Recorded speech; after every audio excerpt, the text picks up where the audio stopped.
Okay, right. We are at a second study with King Jehoshaphat here, and we did look last week at King Jehoshaphat sending out teachers to teach the law, and they brought the book with them.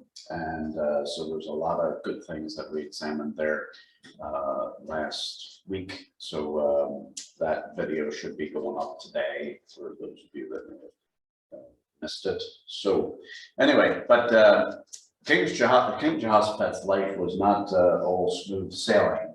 It was great first number of years, you know, especially after Asa, his father died, because if you remember, there was a co-regency, meaning that they reigned at the same time together for 3 years, because King Asa was diseased in his feet, got gangrene, and really had quite a traumatic time at the end of his life. But he didn't seek the Lord in those things. He sought physicians, and the word for physician there really has to do with magicians. You know, it wasn't like bona fide doctors. It was people that were kind of tricky, you know, and looking to other things. So, but soon as Asa died, then Jehoshaphat then had this opportunity, this window where he says, right, I'm going to really get things changed here and start to get the people to follow the Lord. So he was very, very intent on teaching, getting the word of God out to people. And so that's what chapter 17 was really all about. And there was a phrase that was used in chapter 17, verse 16, about a man named Messiah. And it says, it uses this phrase here. It says he willingly offered himself to the Lord.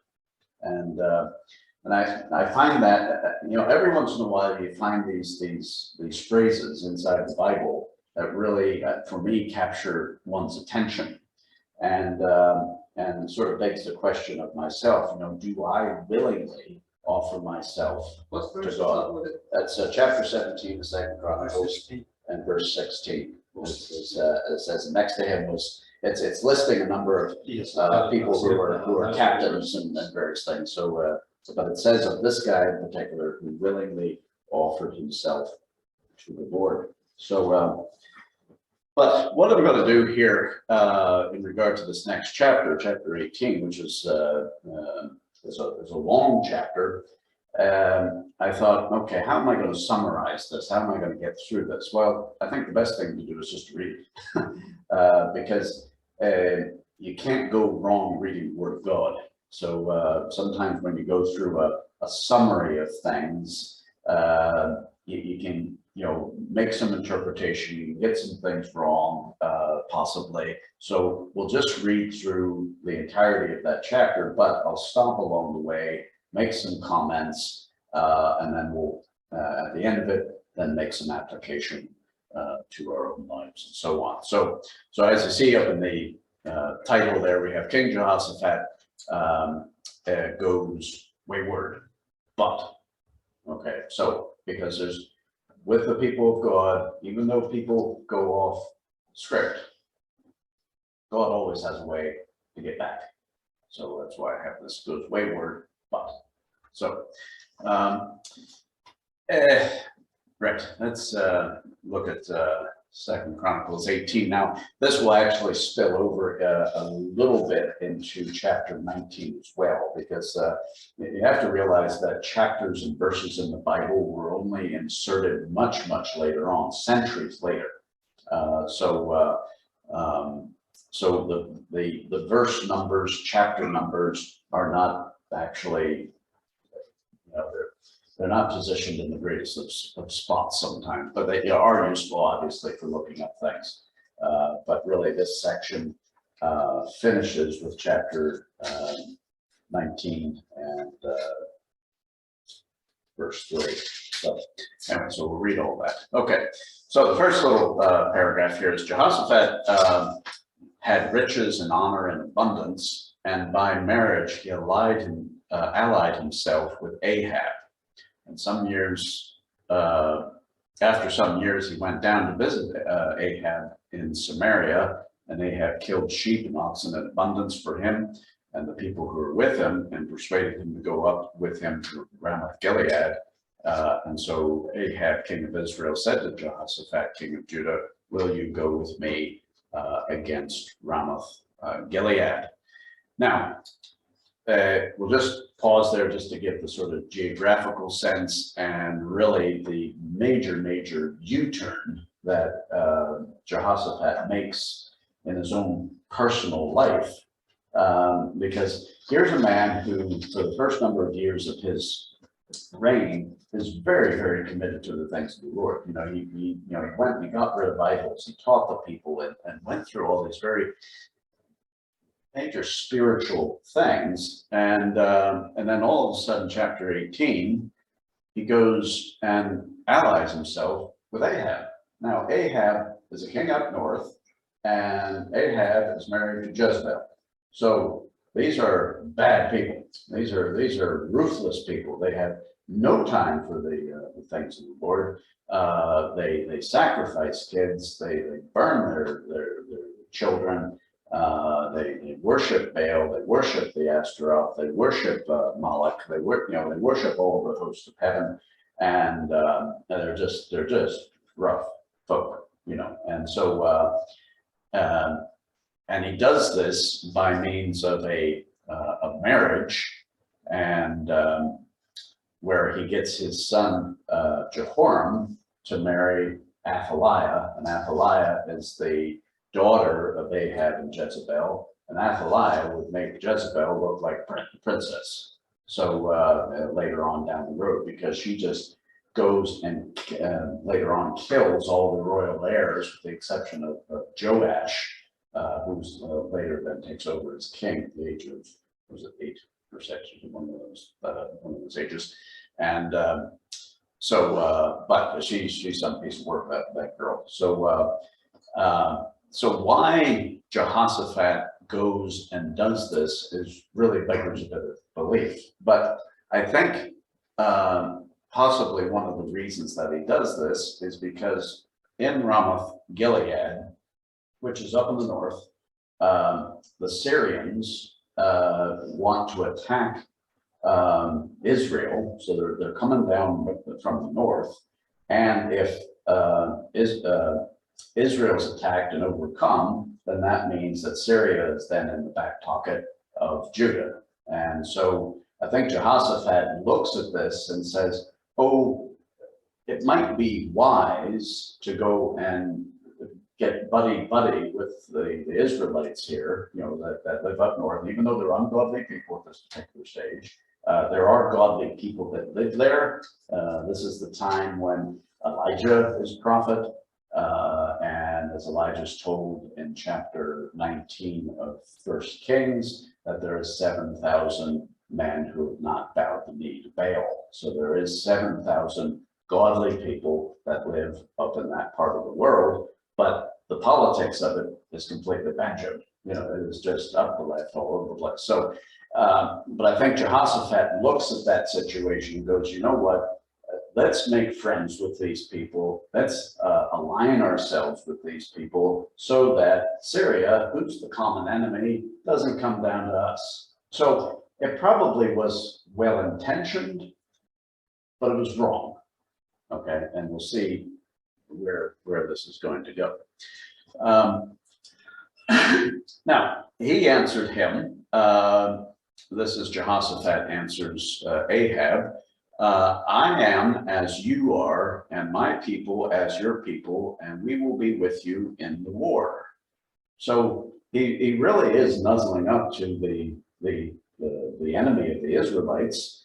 It probably is one of these things too, where perhaps in Jehoshaphat's mind, he's going, well, if I can get in with these people, maybe I can have some influence with them that will help them to get back to God, because a lot of these kings, wanted to have a unified nation again.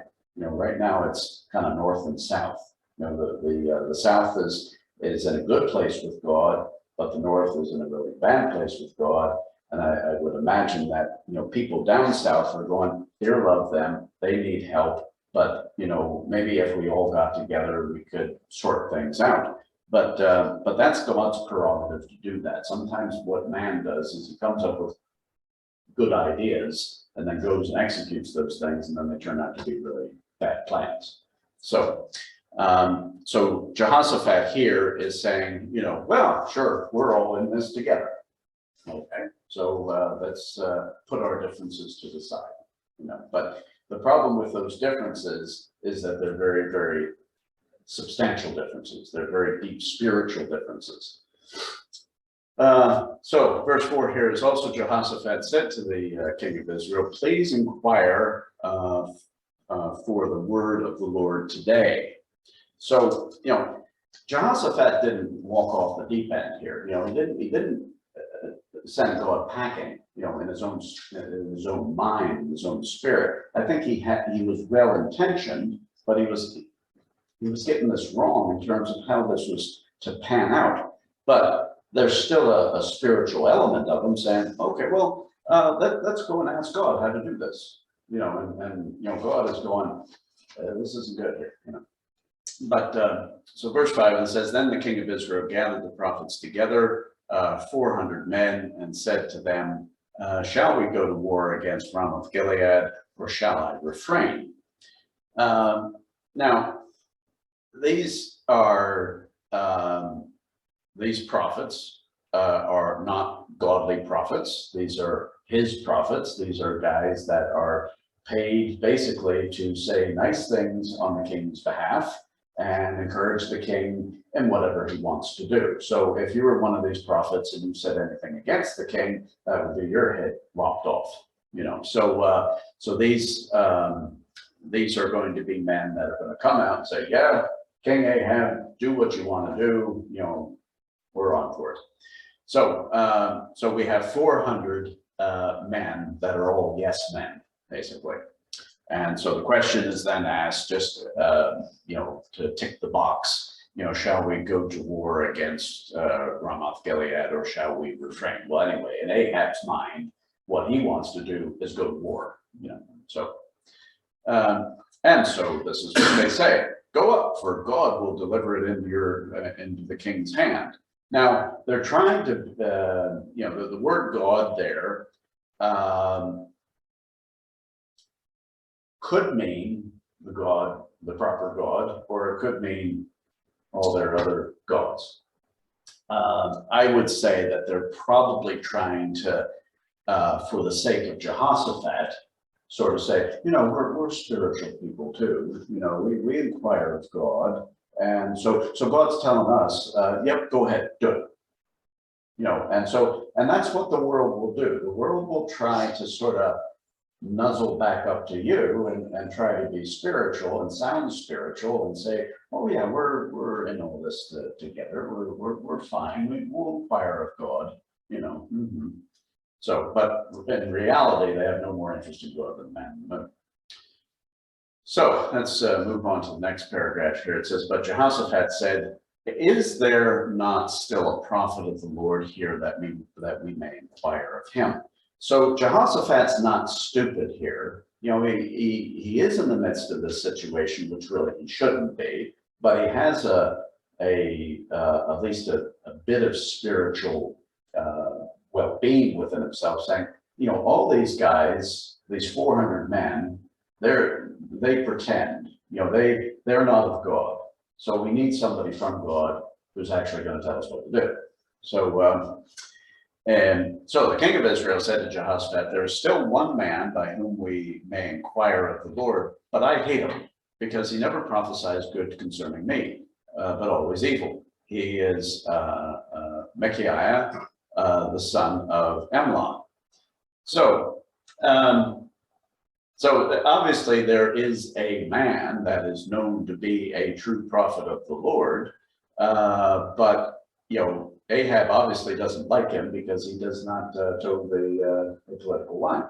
So, so this is why he says this. He never prophesies good concerning me, always evil. Well, that's because this guy's speaking the truth, and Ahab is evil.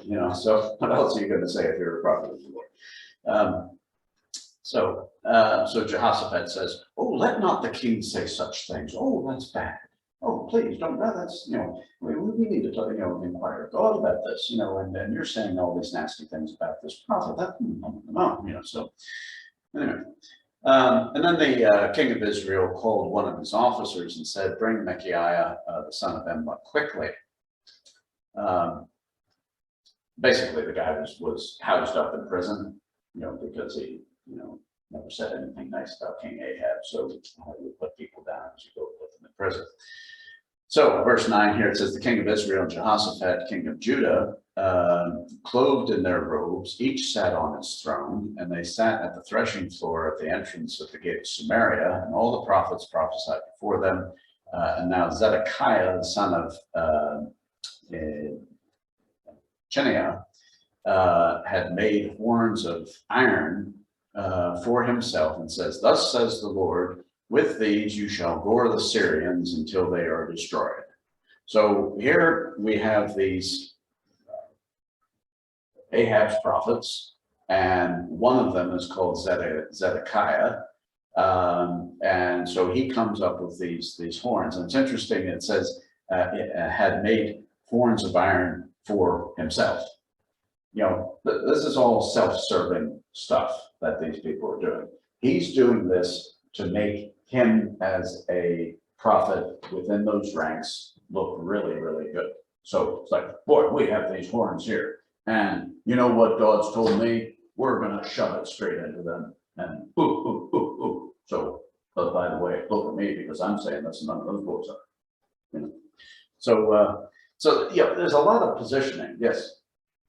Is Syrians the same as Arameans? Because that's what it says. Oh, yeah, yes, yeah. So some versions of the Bible will talk about the Arameans or the Syrians. Yeah, that's the same crowd. Yeah, yeah. So no, good question, because there are some versions of the Bible that refer to Aram as Syria. So it just depends on what the. I think Aram is actually the. Would be the language of that day. If you were going to go and talk to somebody about that particular nation, they wouldn't say to you in their language, Syrians, what they would say is Aram. So, yeah, okay. So, but yes, good question. So, now, and all the prophets prophesied saying, go up to Ramoth Gilead and prosper, for the Lord will deliver it into the king's hands. So, you have the whole majority of these people, all of the yes boys, all saying, okay, go for it, and there they are using this spiritual language, go up to Ramoth Gilead and prosper for who? The Lord. Now they're moving from talking about God prior to that and talking about the Lord. So they start to maneuver their language around from just kind of talking about God in general to talking about God in his own personal name, which is the Lord. So they sort of for the Lord will deliver it. So they're all pretending. They're all pretenders, And so it says, then the messenger who had gone to call Micaiah spoke to him, saying, now listen, the words of the prophets with one accord encourage the king. Therefore, please let your word be like the word of one of them and speak encouragement.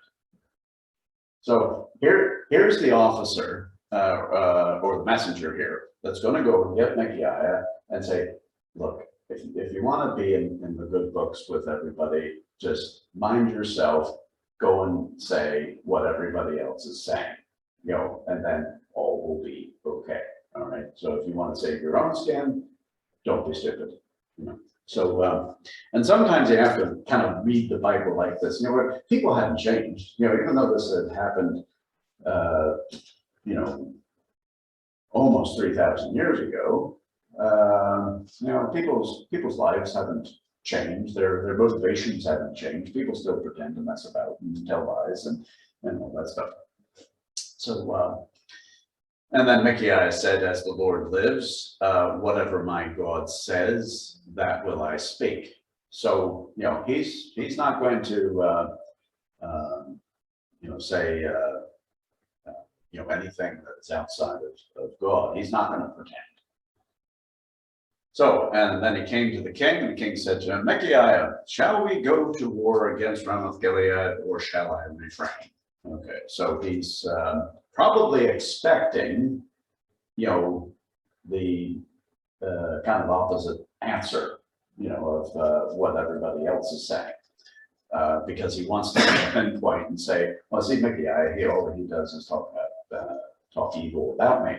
But this is what Micaiah does. He says, and he said, yeah, go and prosper, and they shall be delivered into your hand. I did on, whatever. So he's actually being sarcastic here. He's Micaiah has a bit of an old sarky streak in him. So so he says this, but then you have to keep on with the story and follow what continues to take place. And so now the king here, he says, how many times shall I make you swear to me to tell me nothing but the truth in the name of the Lord? So he knows rightly, the king Ahab knows rightly that what Micaiah is actually saying is a really sarky statement, So he's like, yeah, whatever, king, go ahead. Your man told me to say that. So, but King Ahab's not stupid either. So he realizes that, he's just trying to take the neck out of him, basically. So he says, how many times shall I make you swear to me that tell me nothing but the truth? So then he goes ahead and says, right, this is what the truth is. And then he said, I saw all Israel scattered on the mountains as sheep that have no shepherd. And the Lord said, they have no master, let each return to his house in peace. Now, that's a real slap in the face to Ahab, because he is saying, look, all Israel is scattered because they have no shepherd, they have no master. Ahab looks at himself and says, well, I'm a shepherd, I'm the master, I control these people, I tell them what to do, but to be told you're no good, is a real slap in the face. And then the king of Israel said to Jehoshaphat, did I not tell you he would not prophesy good concerning me, but evil? Okay, so he's basically saying, look, he's proved my point. He's not going to say anything good about me. So now Micaiah then tells this story, which I think is quite interesting. It says, therefore, hear the word of the Lord. I saw the Lord sitting on his throne, and all the hosts of heaven standing on his right hand and on his left. And the Lord said, who will persuade Ahab, king of Israel, to go up that they might fall at Ramoth Gilead? So one spoke in this manner, and another spoke in that manner. And then a spirit came forward and stood before the Lord and said, I will persuade him. And the Lord said to him, in what way? So he said, I will go out and be a lying spirit in the mouth of all his prophets. And the Lord said, you shall persuade him and also prevail. Go out and do so. Therefore, look, the Lord has put a lying spirit in the mouth of these prophets of yours, and the Lord has declared disaster against you. So here is the truth. Okay, so initially, Micaiah is coming with a bit of sarcasm, but now is saying, you want to know the truth, this is it. So the fact is that there's going to be a lying spirit in the mouth of all these other prophets. Why? Because that's what they're predisposed to. They're lying people. So it's not that God goes and makes them do that. Their hearts are basically hardened to continue in that vein. So because God is then going to use this, and only God can do this. We can't manufacture things. Sometimes that's what we do, is we try to maneuver around and be conniving and say, oh, if I say this to so-and-so, then they'll do this, or they might think that of me. If I say it in a certain way, or I might get so-and-so to do that. So man does a lot of maneuvering around and a lot of manipulation. But God here is basically saying, look, I have plans and purposes about this, because I'm going to judge these people because they don't follow me. And here we go. So then Zedekiah, remember, he's the boy with the horns. You know, he was the guy who says, you know, if you use these horns will essentially gore the Syrians and they will be destroyed. And so he says to Zedekiah, then goes near and strikes Micaiah on the cheek and said, yeah, which way did the Spirit of the Lord go from me to speak to you? You know, so you know, you can just sort of see this whole scenario. It's just kind of degenerating into a real slag and match, you know. So now, this is what Micaiah says. Indeed, you shall see on that day when you go into an inner chamber to hide. Now, the inner chamber here is the loo. It's the toilet. Okay. So basically what he is telling Zedekiah is, you think you're a big fella, you think you're all strong and you're coming out with all this stuff and talking about horns and that kind of stuff. You are going to go and nearly, you know, into the toilet and mess yourself. And you're going to go and hide. That's what's going to happen to you. So now, some of us may have had that experience, you know, where, you know, things get real tight, things get a bit sort of thingy in our heads, and, you know, and our guts start to run out at us. And so we then have to go and run to the toilet and hide. So, and that happens with some of us. So, and basically Micaiah is telling that. He's like, see you, big lad, all your frivolity and all your big stuff and your big horns and all that kind of thing. You're going to get to a stage where you're just going to go run into the loo and you're going to hide because your guts will run out of you. So, so that's what's happening here. It's all very euphemistic language, you know, inner chamber, you know, that kind of stuff, but that's the toilet. So you know, you can sort of see, you know, when you sort of paint this with a bit of a more contemporary sort of language here, you're going, boy, oh boy, these guys are really getting after each other. You know, they're using some pretty hard language.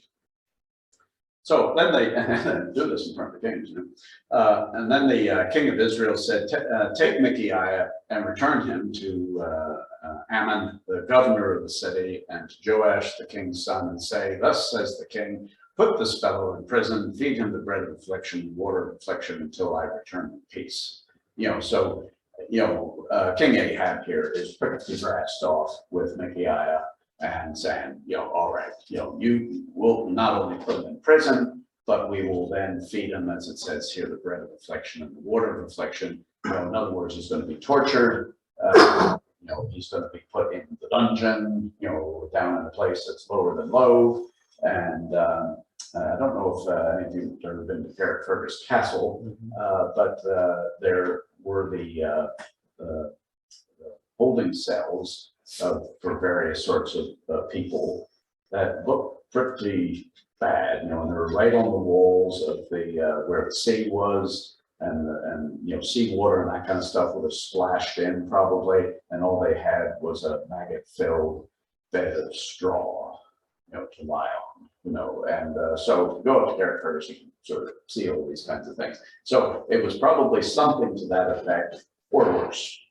Okay, so so basically, the Ahab says, you know, until I return in peace. So then Micaiah says, you know, if you ever return in peace, the Lord has not spoken by me. And he said, take heed, all you people. So his parting shot here, you know, before getting taken down to the plank, is to say to all the people, take heed, because the word that I am telling you is true.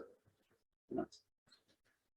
So the king of Israel, Jehoshaphat, king of Judah, went up to Ramoth Gilead, and the king of Israel said to Jehoshaphat, you know, I'm going to disguise myself. I have this great plan, you know, and I will go into battle, but you put on your robes. So the king of Israel disguised himself and went into battle. So he has this great plan about how he's going to look like a little foot soldier. And because he knows how the king of Syria is probably going to operate. And that means if you can go and capture the king, then basically you've captured the nation.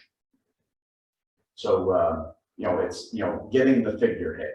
So basically he's setting up Jehoshaphat to be the fall guy. And then what Ahab's going to do is he's going to be in and amongst them, and then he's going to rise up and go boo and shoot somebody or do something and win. And then he'll go, no, here I am, I'm the king actually, and so he has all these, ingenious kinds of ideas. So now the king of Syria had commanded the captains of the chariots who were with him, saying, fight with no one small or great, but only with the king of Israel.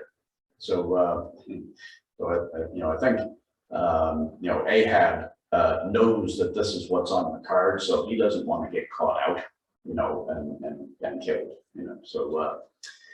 But anyway, we go on here. And so it was when the captains of the chariots saw Jehoshaphat that they said, it is the king of Israel. And therefore they surrounded him to attack. But Jehoshaphat cried out, and the Lord helped him, and God diverted them from him. So it's kind of strange to think what has happened here. Jehoshaphat, even though he's in the wrong place, doing the wrong thing, but there is this spiritual element within him.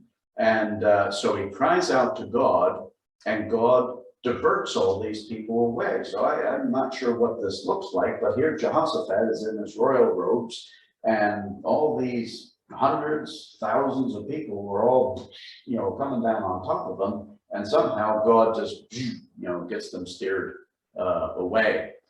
And then verse 32, and so it was when the captains of the chariots saw that it was not the king of Israel that they turned back from pursuing him. And I think this is a class verse. Now a certain man drew a bow at random and struck the king of Israel between the joints of his armor, so that he said to the driver of his chariot, turn around and take me out of the battle, for I am wounded. And the battle increased that day. The king of Israel propped himself up in his chariot facing the Syrians until evening, and about the time of sunset, he died. Here's a guy, just some random man, who takes his arrow, puts it on his bow, and fires it up in the air, and here comes the arrow, bang, straight in the head. So there's nothing random about this. There's nothing chance about this. But I just find it, a kind of a. Was that a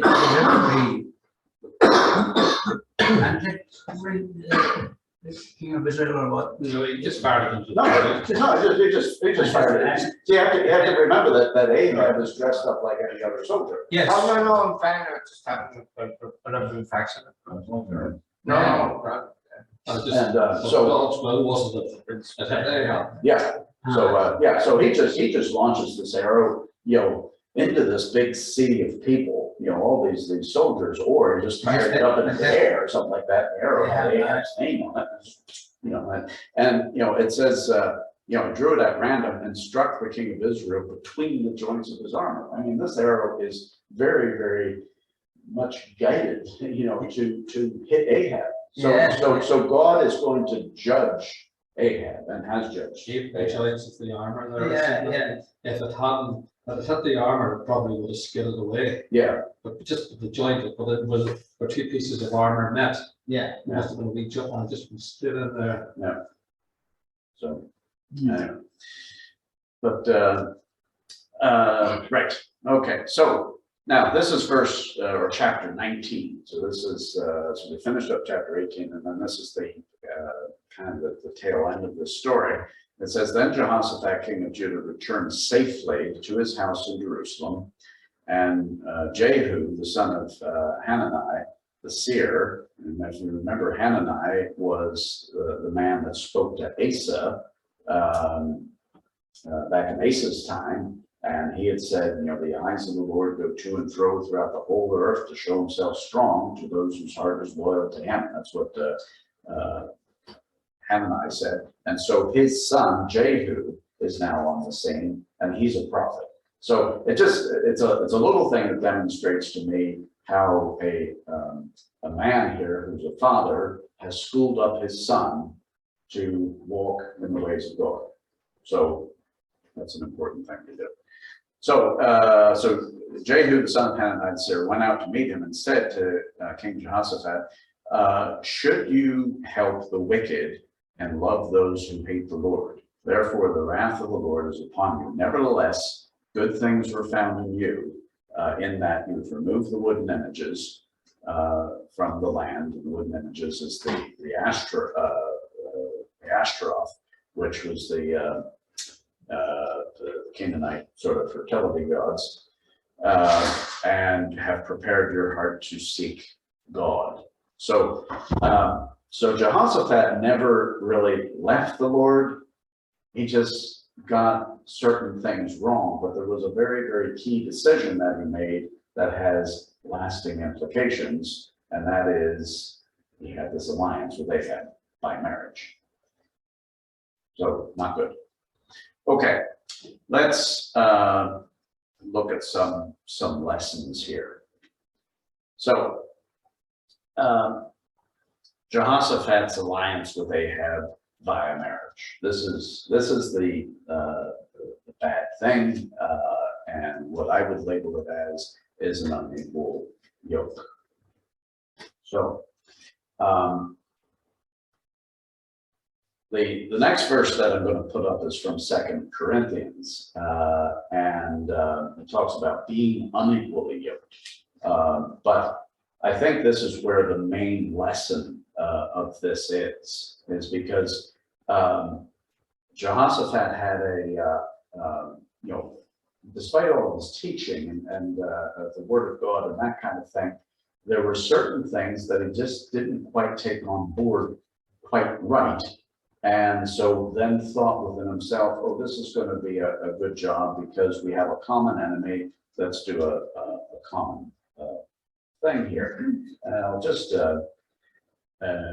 read to you a quote from, I didn't manage to get this up on the screen, so I'll just read it to you, from John Maxwell, who writes on leadership and so on. And this little bit is entitled Compromise. Sometimes there's no room for tolerance.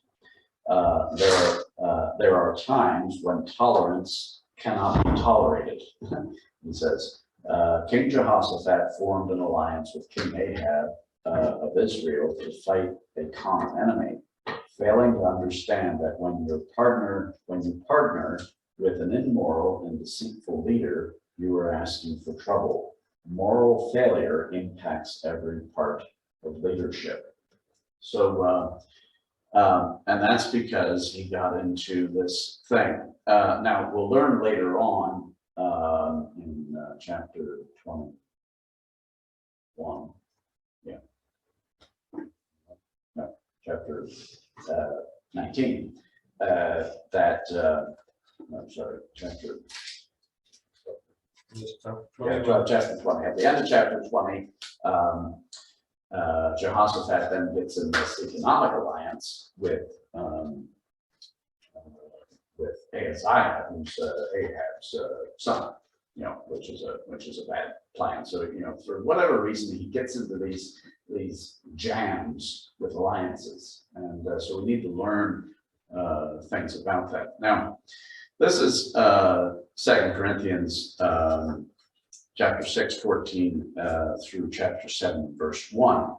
And so it says, do not be unequally yoked together with unbelievers. For what fellowship has righteousness with lawlessness?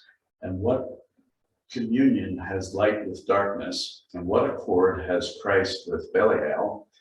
Or what part has a believer with an unbeliever? And what agreement has the temple of God with idols? For you are the temple of the living God, as God has said, I will dwell in them and walk among them, and will be their God, and they shall be my people. And so a quote there from Leviticus 26 and verse 12.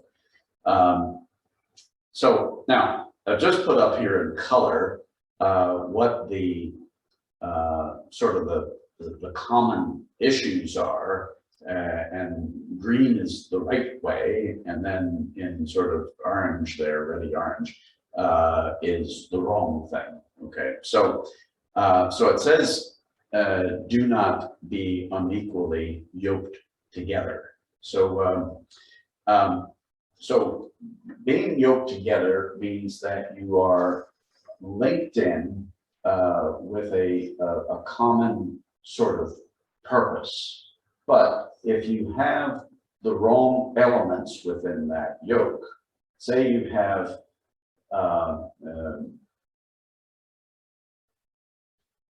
a pony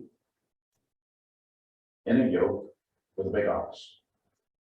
Now, Big option for yes, the big oxes, and will they be able to work together? No, no, they're not. So, yeah, and so.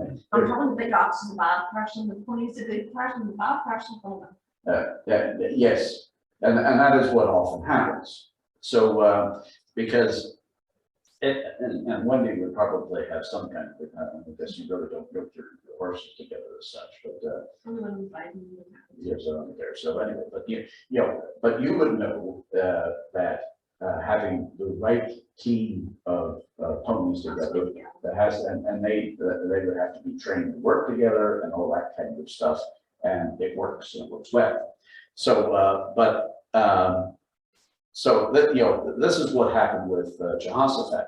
Jehoshaphat yoked himself with a completely unworkable person to do a common thing. Now, if Jehoshaphat had yoked himself with a godly person to go for the common enemy, that would have worked.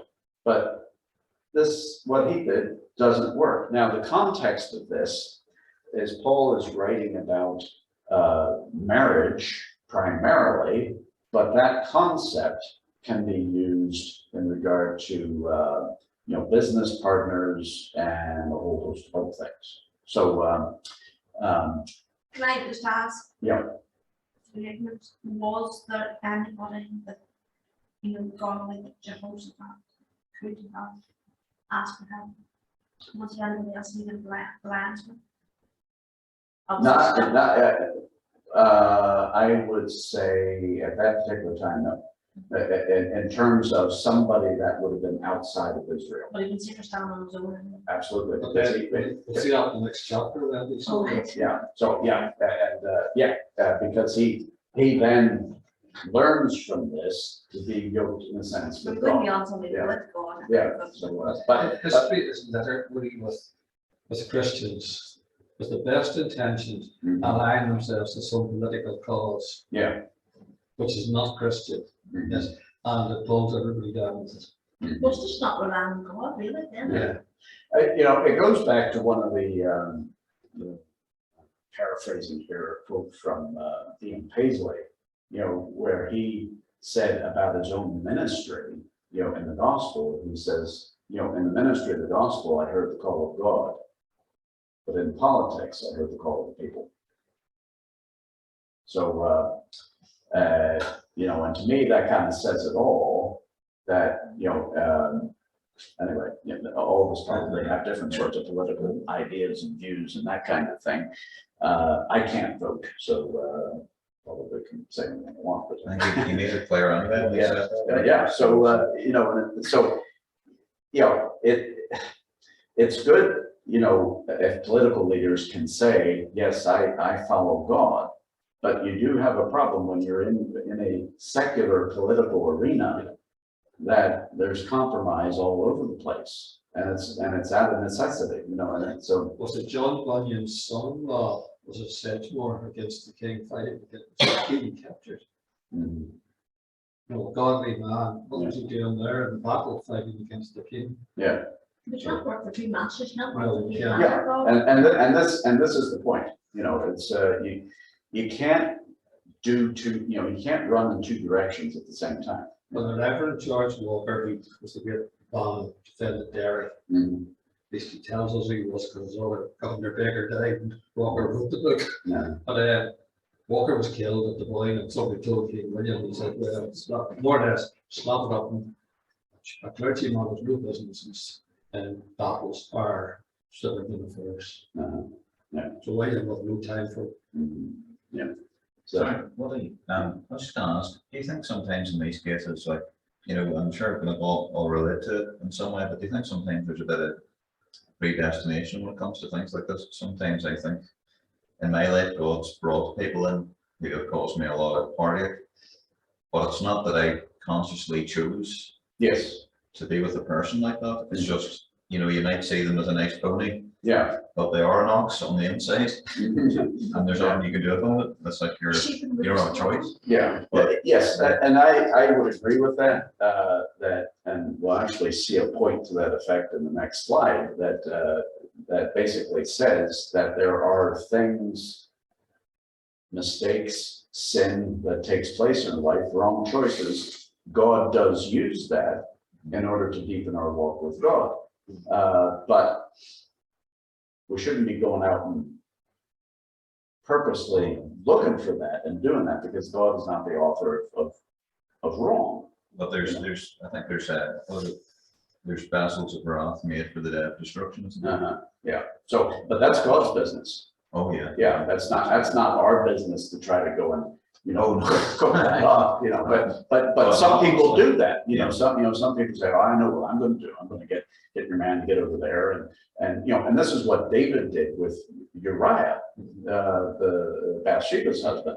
It was basically, it was not going the way David wanted it to go, because he had an affair with Bathsheba. Bathsheba got pregnant, and so we have this situation then where you go, boy, this is going to look really bad, you know, in front of everybody, you know. So let's get Uriah to come off the battlefield here and get Bathsheba to go down to his house. You know, he's come back, he's tired. You know, make sure you go to bed with your husband. That would be good, you know. So that would make the whole thing look like it was his kid, you know. And then David would go, whew, boy, that was a good one, you know. And so.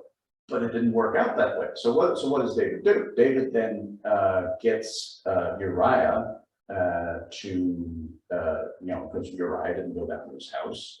He slept with his men at the gate, and so then what he tries to do is get Uriah drunk, and in order to get him to be a little loosened up and go, hey, missus, you know, any chance, you know. And but he didn't do that either. And so here we have this girl that's pregnant and becoming more so and starting to show and all this kind of stuff. And I would imagine people were going, so how about that? You know, and so so question marks start to sort of bounce around. And so David then goes, this is going completely south here. So what the only thing I can do is get your man killed, and then I'll marry your woman, and that'll sort that. And so this is where sin management, as I call it, starts to really go awry, you know, because what he then does with Uriah is he writes a letter, gives it to Joab. Joab knows rightly what's going on, and then he tells Joab, put Uriah on the front line, and then withdraw from him and make sure he dies. So David ends up murdering Uriah by proxy. He doesn't do it by his own hand, but he gets him killed basically, so that he could, get the pregnancy sorted out. You know, but that's where this leads. You know, when you're trying to sort out your own mess in your own way, you'll end up with a bigger mess. So David needed to go to God first and foremost and say, Lord, I got this wrong. I was in the wrong place, wrong time. I looked at the woman, I lusted after her, went to bed with her, got her pregnant, and I screwed up. And God would have been, okay, fine. You've confessed that. Let's sort it. But David, no. He took it in his own He hand. took it into his own hands, trying to sort it out his own mess. I have sinned against you and you alone. Yeah. So And they came yes, eventually he did come and confess that after. But yes. You ran. Oh, yes, yes. Yeah, yeah, and the child that died. Yeah. The child that died. Oh, right, yeah, right. Now it's interesting, in that whole story, when Nathan the prophet confronts David and says, "Thou art the man," you know, and it gives them the story about the fellow had a little lamb, and this king, you know, had a traveler come to visit him. And so instead of taking from one of his many flocks, he goes and gets this little lamb from this guy, you know, who just had this little pet basically, and he goes and gets it, cooks it up for his friend. And so David was quite incensed by this story and says, you know, that man will pay fourfold for what he's done because he had no pity. And now David knew his Bible because he was quoting from Exodus chapter 22 that says, if you steal another man's stuff, you're to go and repay fourfold. Okay, well, David killed Uriah, and David had to pay for it.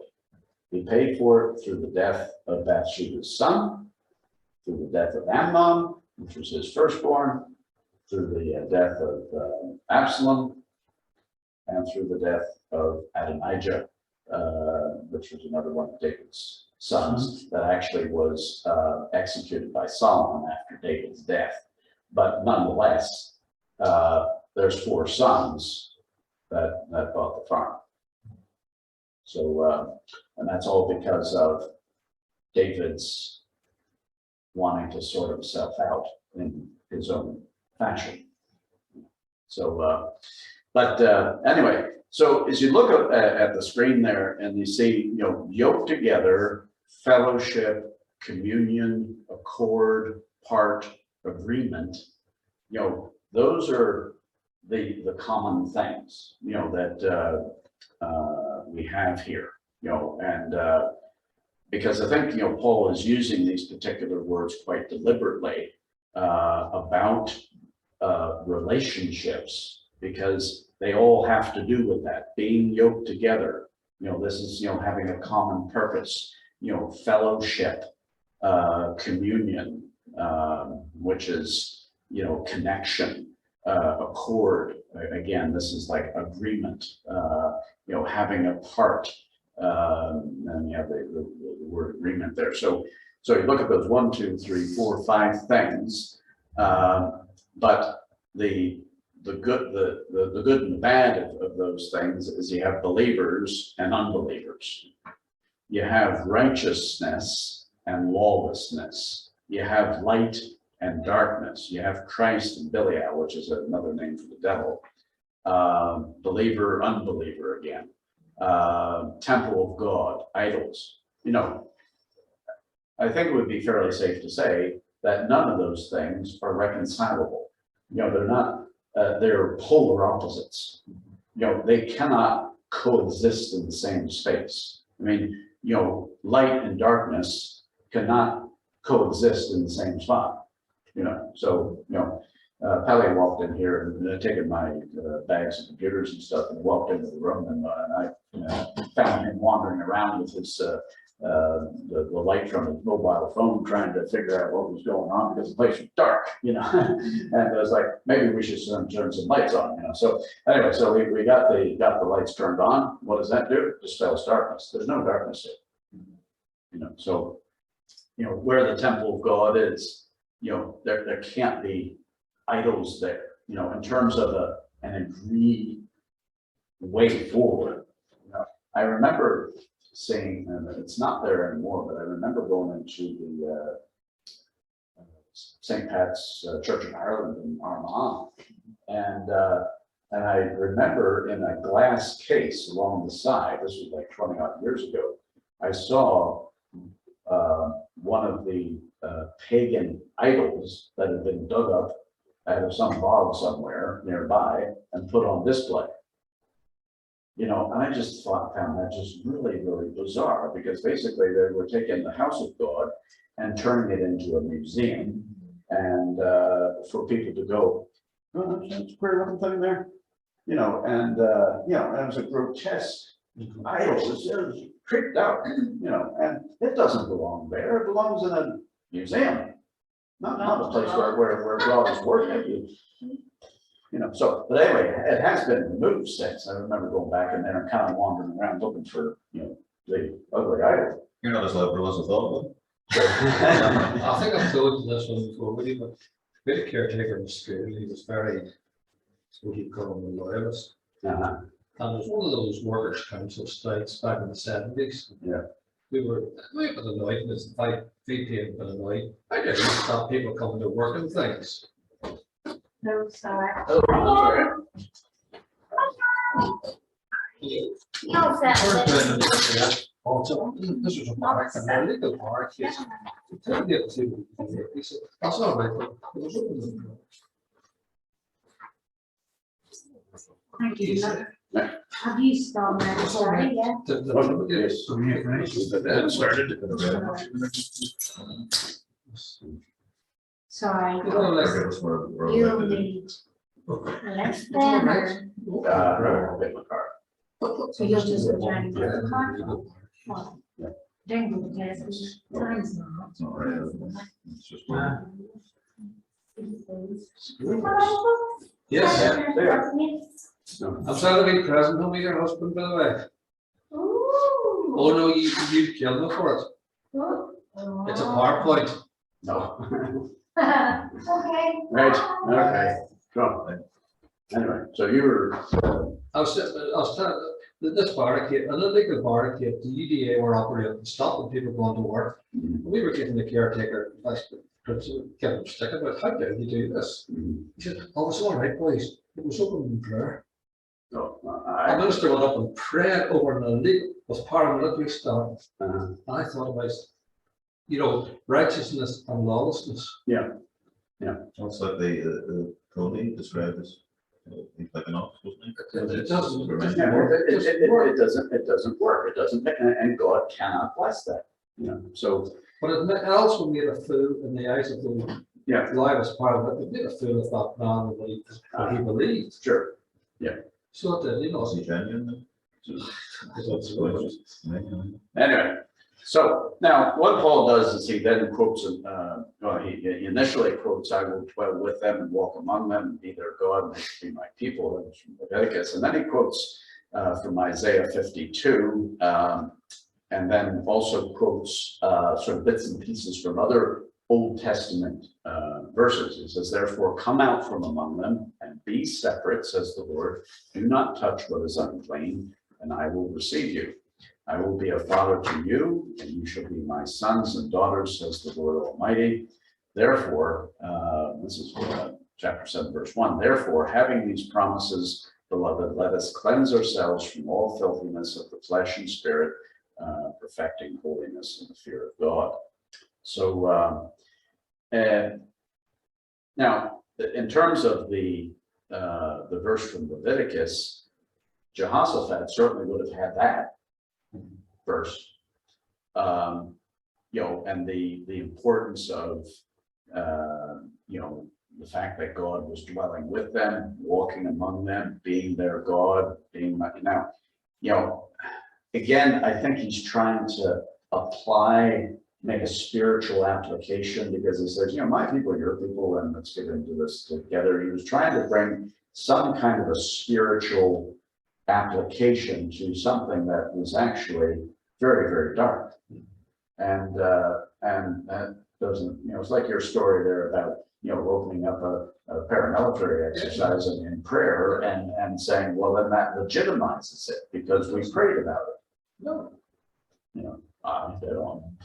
So, but then you have the therefore there in verse 17, which is, you know, reflecting back to what is said and saying, right, okay, because of all what has been stated here about being yoked together properly, having fellowship properly, proper communion, proper accord, proper agreement, come out from among them, be separate. You know, that's what Jehoshaphat needed to do. You know, not try to cook up some kind of reunification idea with the northern people, because they weren't on for it. They didn't want it. You know, they weren't interested in walking with God. You know, so God's very, very clear that you say, look, we need to be in the hands of the Lord. We need to do what is right and stick with it, because that's where blessing is. If we go and we try to cook up our own ideas, it'll go south. It'll go wrong. So, and then in chapter 7 says, therefore, again, reflecting back to what has just been said, having these promises, beloved, let us cleanse ourselves from all filthiness of flesh and spirit. So it's interesting that flesh and spirit are being talked about here, because there are things that we physically do, and then there's things that we spiritually do.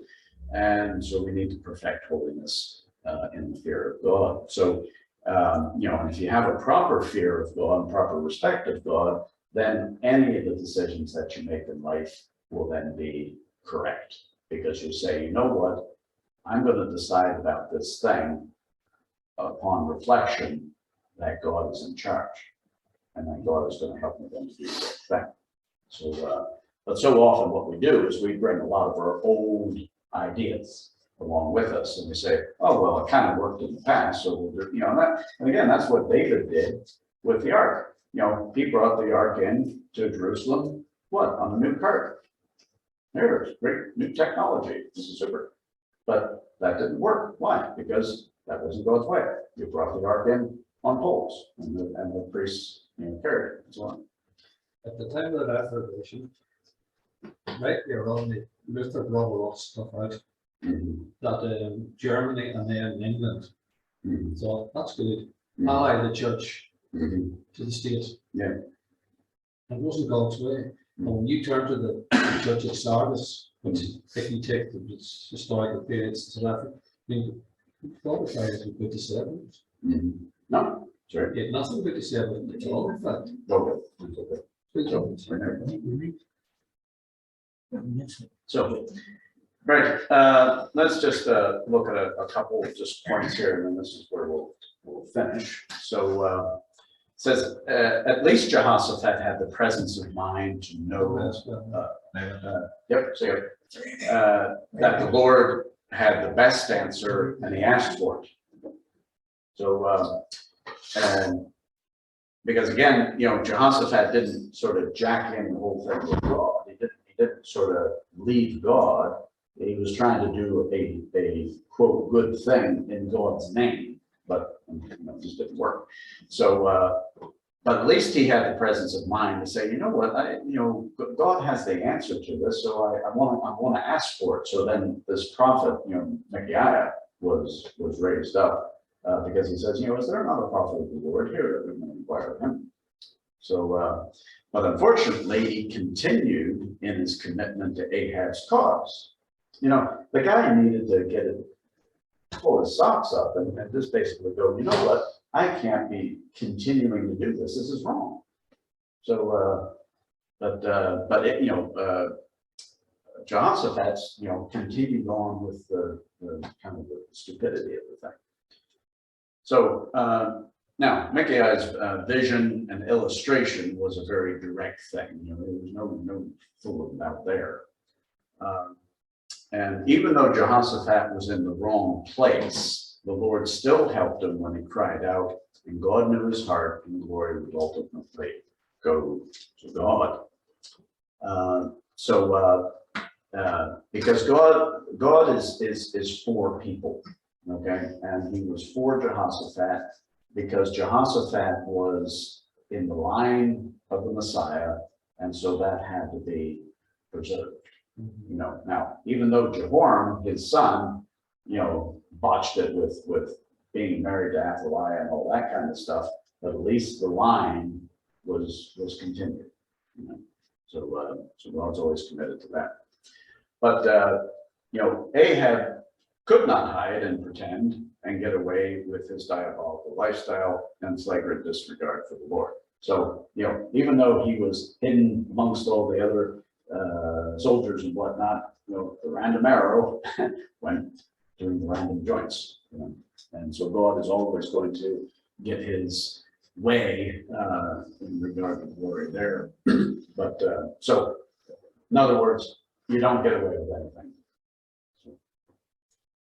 And then just finally back to this verse where Jehoshaphat, the king of Judah, returned safely to his house in Jerusalem. Jehu, the son of Hanani, the seer, went out to meet him and said to King Jehoshaphat, should you help the wicked and love those who hate the Lord, therefore the wrath of the Lord is upon you. Nevertheless, good things are found in you, that you remove the wooden images from the land and have prepared your heart to seek God. So Jehoshaphat learned a hard lesson. He likely thought that an alliance against a common enemy is okay. But now God can use mistakes and sin to deepen our walk with him. But that is God's prerogative to do that. To do that, not do that. So, because God can use all of our background and mistakes and nonsense and all that kind of stuff and use it for our good. So sometimes we kick ourselves up one side and down the other because we did get things wrong, but if we can learn from it, and that's what I say to a lot of the men that I sit with, there's no point in banging you over the head, with what you did wrong. It's like, what can we learn, from it? And so then God can use that, but don't try to orchestrate something and say, well, I'll go ahead and sin and make a botch of it because maybe God could then use that and, make a nice casserole out of it, so no, that's not your prerogative. So don't try to do that because obedience and trust is always the better way to go. And you don't want to be chastened of God either, because that's not fun. No, And back to Bathsheba, she was the mother of Solomon. that's right. So God did use the situation. Yeah, he For did. his glory. So, and that was after David confessed his sin That's and correct. said, against thee and thee only have I sinned, Lord, and committed this thing in your sight. Yes, but Bathsheba was his mother. So, but I would say that if David had not confessed his sin before God, then Bathsheba would not have been the father or the mother of Solomon and gone down that particular It line. took me quite a while to work out that phrase you quoted there, against thee and thee alone have I sinned. Yeah. And then eventually, and he dropped this name.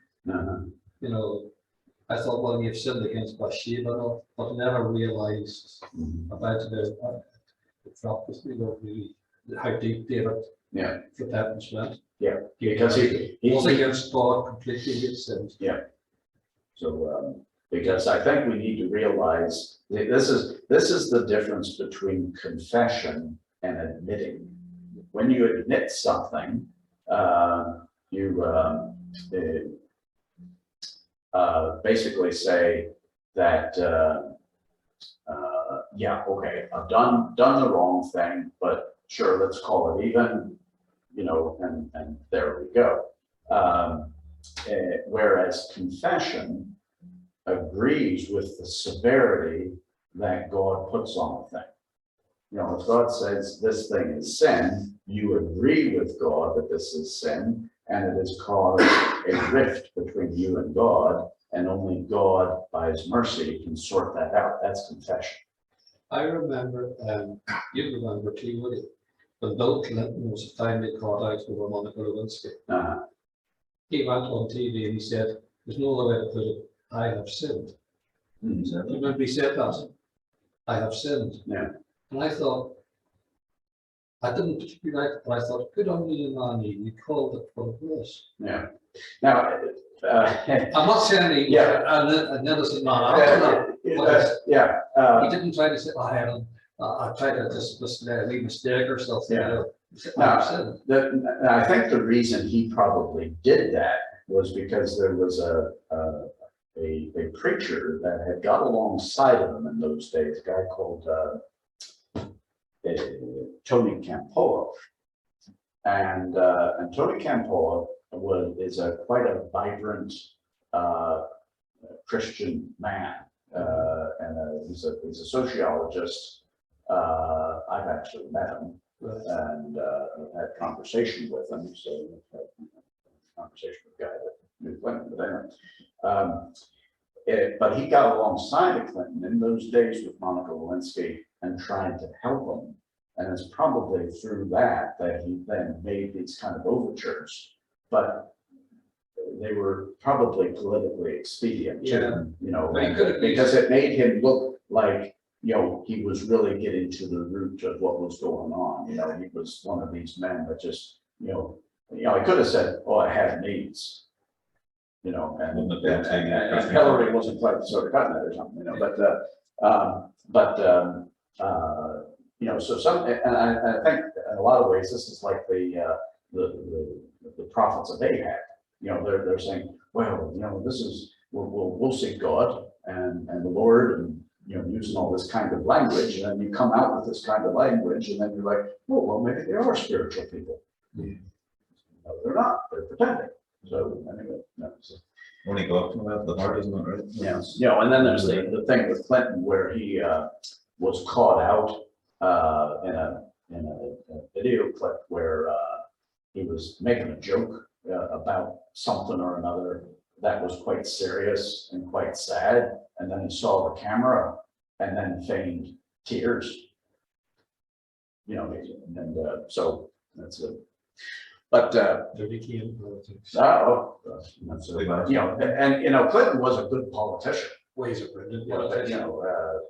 As a politician, he him and Lloyd George, I would recommend the two of them. Yeah, sure. But There's local politicians, sorry about it, but there's local politicians who are definitely Christian, they're definitely genuine. Yeah. But you can see over time, they're being manipulated, the strings are starting to get pulled, and you think, oh man, did you not see that coming? I know. So, but anyway, so we look at this, and and we realize that God can use our mistakes, our sins, in order to deepen our walk with Him. I do say to some people sometimes, if you had not gone down the road of alcohol addiction or drug addiction or some sort of relationship issue or something like this, then you may have not been at the point where then God spoke to you. Some people, look back at their life and they go, oh, if I had only come to Christ when I was younger. Well, you didn't. So, there's no reason talking about what may have happened or if and buts and all this kind of stuff. God allowed certain circumstances and certain situations of your own making take place, but in the grander scheme of things, God used that to bring you to Himself. But only God can do that. Man can't manipulate that and make that happen. So again, at the end of the day, obedience and trust is always the better way to go. So that's that story. So and so next time we will then talk about